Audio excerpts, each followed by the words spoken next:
See, we now know two men in their 30s were the victims of the downtown shooting this weekend. The Jefferson County coroner said 35-year-old Colby Banks and 37-year-old Terrence Bethel were shot.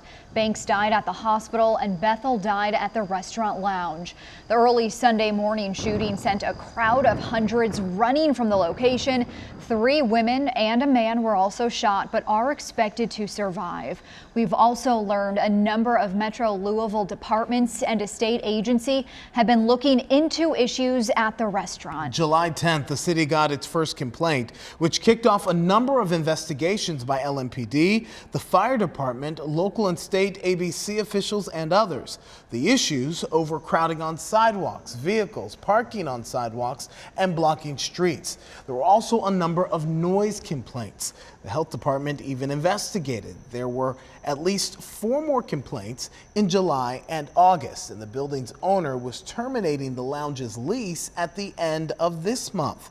Well, this weekend's party was supposed to be a final hurrah. Louisville Mayor Craig Greenberg vowing to take steps to keep the community safe. I'm also calling on to begin conversations with Metro Council. Let's also look at the ordinances on our books. Do we need to do more? Should bars be open till 4 a.m.? I think that's a legitimate question we should have conversations about as a community.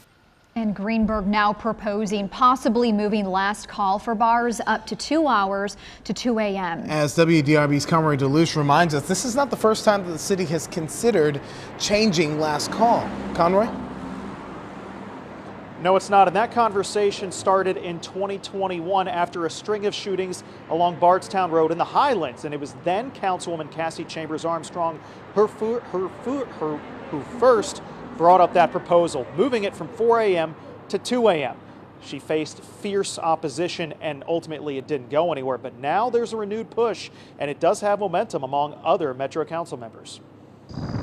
It's not surprising, but it still is disappointing. Amir Palacios lives and works in downtown Louisville, passing by this spot at 3rd and Market almost every day, a place that some neighbors described to us as problematic and had been drawing large late-night crowds. It's so disappointing because we know there are so many small businesses and entrepreneurs who choose to have their establishment downtown and don't have any problems. And she says one of those is The Groove, which was still open Sunday morning when that shooting happened. The CEO told us they rushed people from their patio and kept them inside as police arrived around 3 a.m. Like many other cities in America, 2 a.m.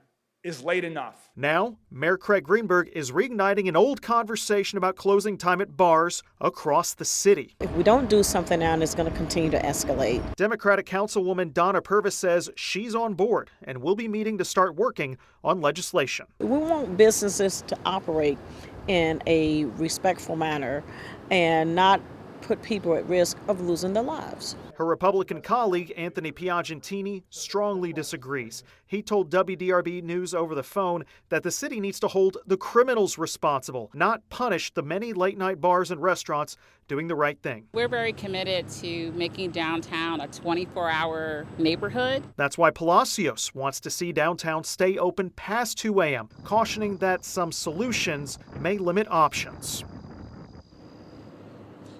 And while Piagentini compared this situation to the one at the skate park, which now closes at 11 p.m., there are other Metro Council members who are ready to have this conversation. Most I reached out to said they are ready to talk about something in terms of safety.